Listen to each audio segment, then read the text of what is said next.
नमस्कार, किसान तक में आपका स्वागत है। मैं हूं निर्मल यादव। आज हम आए हैं ललितपुर ज़िले में। जैसा कि हम जानते हैं कि सरकार किसानों की आय बढ़ाने पर लगातार जोर दे रही है।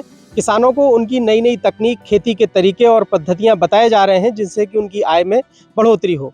आज हम बात करेंगे मोनोक्रॉप की, ऐसी फसलें जो एक ही खेत में कई तरह की फसलें की जाती हैं। जैसा कि हम जानते हैं कि एक फसल लेने वाले किसानों को, खास तौर से जिनके पास लैंड होल्डिंग ज़्यादा है, ज़मीन का रकबा जिनका ज़्यादा है, ऐसे किसान एक ही खेत में कई सारी फसलें अगर एक साथ लेंगे तो सरकार और वैज्ञानिकों का मानना है कि इससे किसान की आय में इजाफा होगा।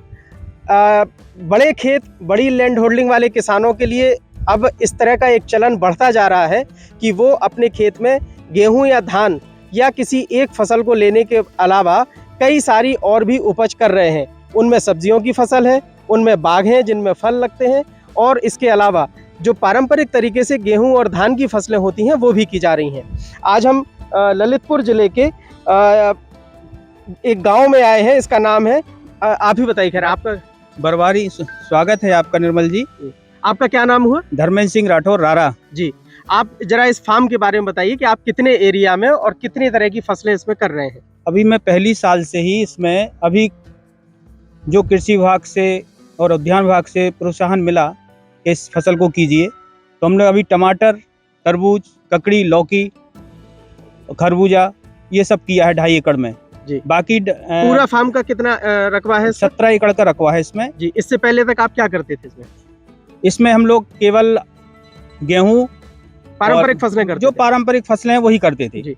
बाकी इस साल से आपने अपनी पद्धति की है, इसको चेंज करके इसमें काफी अच्छा फायदा दिखा, और हमारे बड़े भाई मिस्टर जेके सिंह जी के सहयोग से ये हम कर पा रहे हैं, और ये बहुत ही अच्छे फायदे की चीज है, किसानों के लिए बहुत अच्छा। इसमें आपने तकनीक जो अपनाई, जैसे यहाँ पर ड्रिप का दिखाई दे रहा है, ये तो इसमें आपने माने इसकी पूरी सूचना जानकारियाँ कहाँ से मिली आपको, और आपने कैसे, जैसे आपने ये मल्चिंग भी किया है और ये टमाटर को लेके अलग अलग तरह के, जैसे यहाँ कीट पतंगे रोकने के लिए आपने तरीके अपनाए हैं, तो इसमें कहाँ से कोई ट्रेनिंग मिली या विभाग की तरफ से आपको कोई? नहीं, मेरे को खुद विभाग से ही थोड़ा सा गाइड किया गया, बाकी कोई ट्रेनिंग नहीं ली मैंने, ना आज तक कोई फार्मिंग की है। पारंपरिक जो फार्मिंग करते रहे हैं लोग हमेशा के लिए, वही करते थे।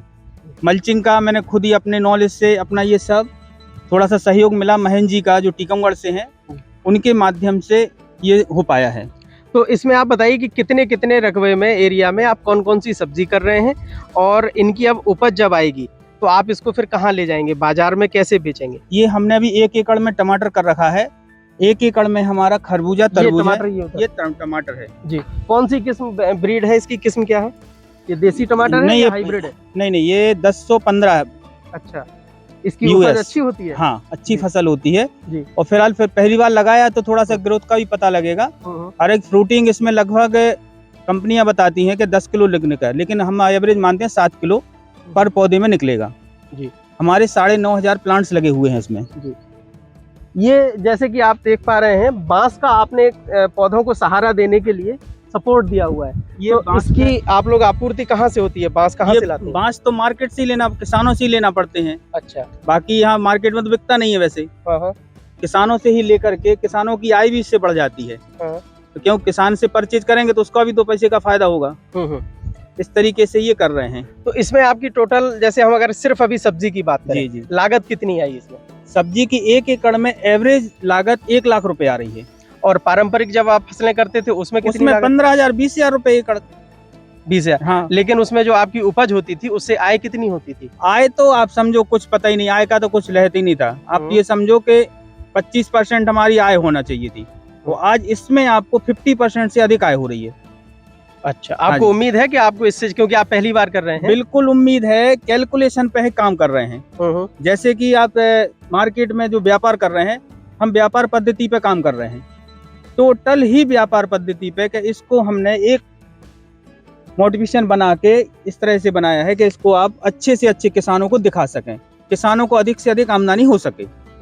इस तरह से हमने इसको, आप ये समझिए कि एक डोमेस्टिक बनाया है हमने, कि किसानों को देख सकें, लोगों को भी और बता सकें। ये और सब्जियों के बारे में बताइए कि किस किस की क्या क्या सब्जी लगाई हुई है आपने? ये हमने लगाया हुआ है तरबूज।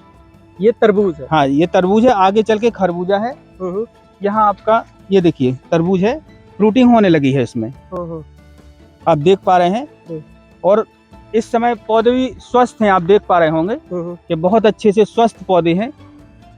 इसमें क्या मेन है कि आपको जो खाद, जो भी न्यूट्रिशन देना है, न्यूट्रिशन का देना बहुत आवश्यक है।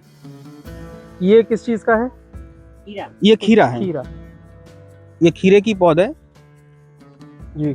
और आगे चल के आपको ये लौकी की पौध में मिलेगी। लौकी में भी फ्रूटिंग हो रही है। तो मैं तो यही चाहूंगा कि किसान छोटे में करें, और मैं तो ये भी कहूंगा कि ड्रिप जैसे आपने लगवाई है इसमें जी, तो ये ड्रिप पद्धति से पानी की कितनी क्या बचत हो पाएगी? पानी की आप ये समझिए कि 25% खपत है, 75% बचत है पानी की। पानी के इस पूरे अगर हम फार्म की बात करें तो क्या स्रोत है? आपने इसमें बोर करवाया है या तालाब? नहीं, बोर कुआं है अपने पास। अच्छा। कुएं से ही मोटर लगा रखी है। और इसमें मोटर क्या है, इसमें प्रेशर वाली मोटर चाहिए, ड्रिप है। 1 हॉर्स पावर की मोटर काम नहीं करती है, ना 2 की काम करेगी।